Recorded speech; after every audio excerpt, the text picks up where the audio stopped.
आपका पहला सवाल है, जब किबले को बदलने का हुक्म अल्लाह ताला की तरफ से हुआ तो आप सल्लल्लाहु अलैहि वसल्लम किस जगह नमाज पढ़ा रहे थे? आपका ऑप्शन है ए मस्जिद ए हरम, बी मस्जिद ए नबवी, सी मस्जिद ए अक्सा, डी मस्जिद ए किबलतैन।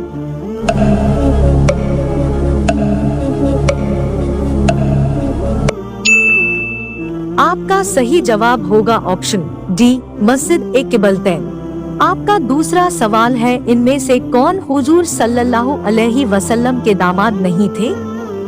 आपका ऑप्शन है ए हजरत अली, बी हजरत अबू बकर, सी हजरत उस्मान, डी अबुल आस।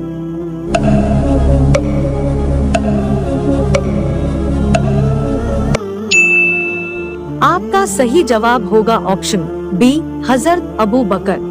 आपका तीसरा सवाल है, इस्लामी तारीख में एक साल को गमों का साल कहा जाता है। इस साल हजरत खदीजा के अलावा किसका इंतकाल हुआ? आपका ऑप्शन है ए हजरत हमजा, बी हजरत उस्मान, सी अबू तालिब, डी आप सल्लल्लाहु अलैहि वसल्लम के बेटे इब्राहिम।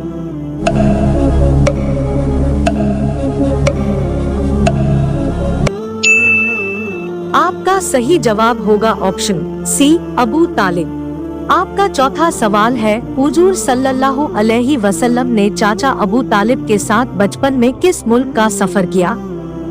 आपका ऑप्शन है ए यमन, बी ईरान, सी शाम, डी मिस्र।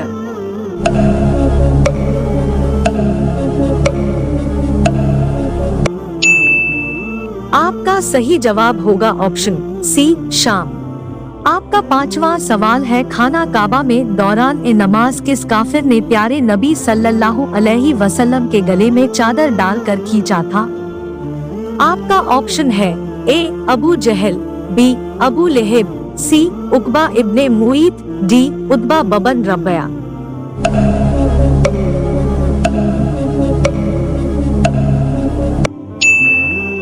आपका सही जवाब होगा ऑप्शन सी उकबा इब्ने मुईत। आपका छठा सवाल है, हुजूर सल्लल्लाहु अलैहि वसल्लम ने तमाम नबियों की इमामत किस मस्जिद में की? आपका ऑप्शन है ए मस्जिद ए हराम, बी मस्जिद ए नबवी, सी मस्जिद ए जिरार, डी मस्जिद ए अक्सा।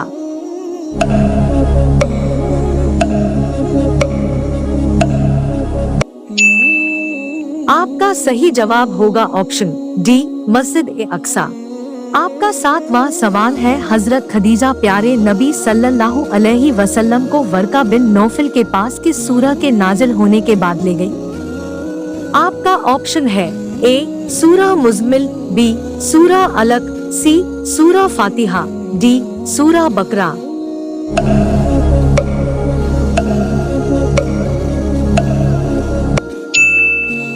आपका सही जवाब होगा ऑप्शन बी सूरह अलक।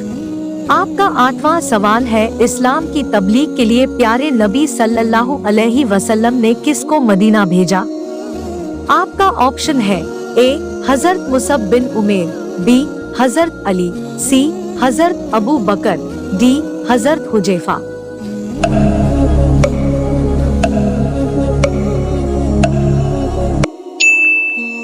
आपका सही जवाब होगा ऑप्शन ए हजरत मुसब बिन उमेर। आपका नौवां सवाल है, कुरान मजीद में गज़वाए बदर के लिए और कौन सा नाम आया? आपका ऑप्शन है ए यौमुल फुरकान, बी फुज्जार, सी अहजाब, डी मलाहिम।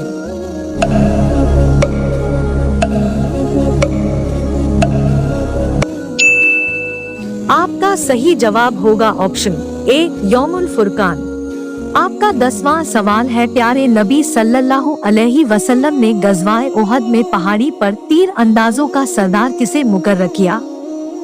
आपका ऑप्शन है ए अब्दुल्ला इब्ने जुबैर, बी हजरत अबू दुजाना, सी तलहा बिन उबैदुल्लाह, डी हजरत साद।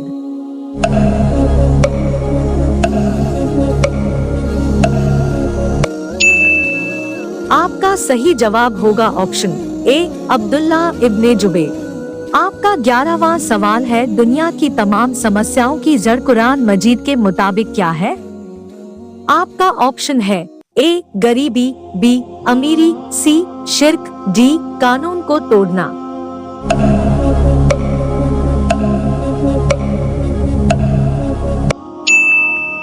आपका सही जवाब होगा ऑप्शन सी शिर्क। आपका 12वां सवाल है, किस सूरा में हजरत मोहम्मद सल्लल्लाहु अलैहि वसल्लम को अहमद कहा गया? आपका ऑप्शन है ए सूरा सफ, बी सूरा मोहम्मद, सी सूरा मुद्दसिर, डी सूरा इखलास।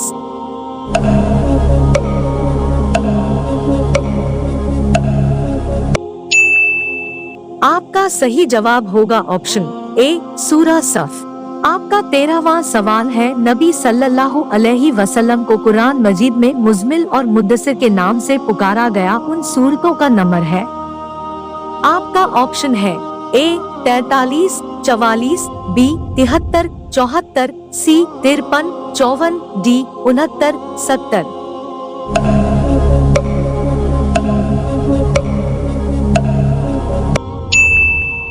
आपका सही जवाब होगा ऑप्शन बी 73, 74।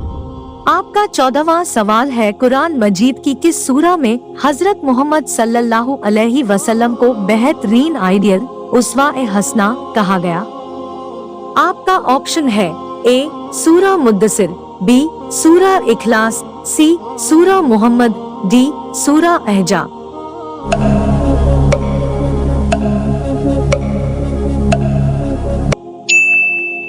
आपका सही जवाब होगा ऑप्शन डी सूरा अहजा। आपका 15वां सवाल है, इस्लामी कैलेंडर की बुनियाद तारीख का कौन सा वाकया है? आपका ऑप्शन है ए हिजरत ए हबशा, बी हिजरत ए मदीना, सी जंग ए उहद, डी जंग ए बदर।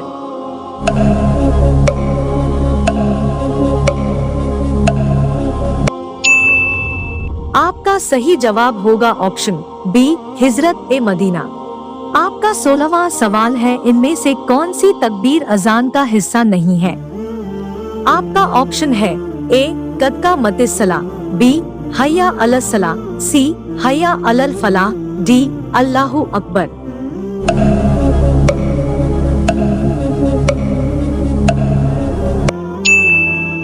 इसका जवाब कमेंट बॉक्स में जरूर दे। आपका 17वां सवाल है, नमाज के दौरान बुरे ख्यालात आना किस चीज की अलामत है? आपका ऑप्शन है ए जादू की, बी नजरे बद की, सी जिन्नात की, डी अल्लाह नाराज है।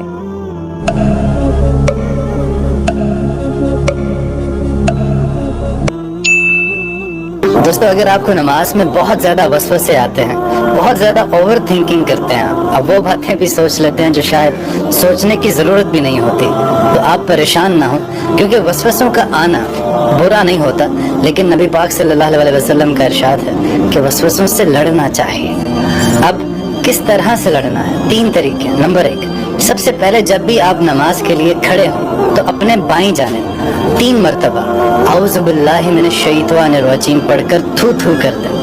हदीस में आता है कि इससे शैतान जो है वो पीछे हटता है। और दोस्तों, दूसरे नंबर पर पूरी नमाज में उस मुकाम पर निगाह रखें जहाँ मुख्तलिफ अरकान में निगाह रखना मुस्तहब है। जैसे अगर आप क़याम में खड़े हैं तो आपकी नजरें सजदे की तरफ होनी चाहिए, और अगर आप रुकू में हैं तो आपकी नजरें पाँव की जगह पर होनी चाहिए, और अगर आप सजदा कर रहे हैं तो आपकी नजरें आपकी नाक पर होनी चाहिए, और सलाम फेरते वक्त आपकी नजरें इन दोनों कंधों पर होनी चाहिए।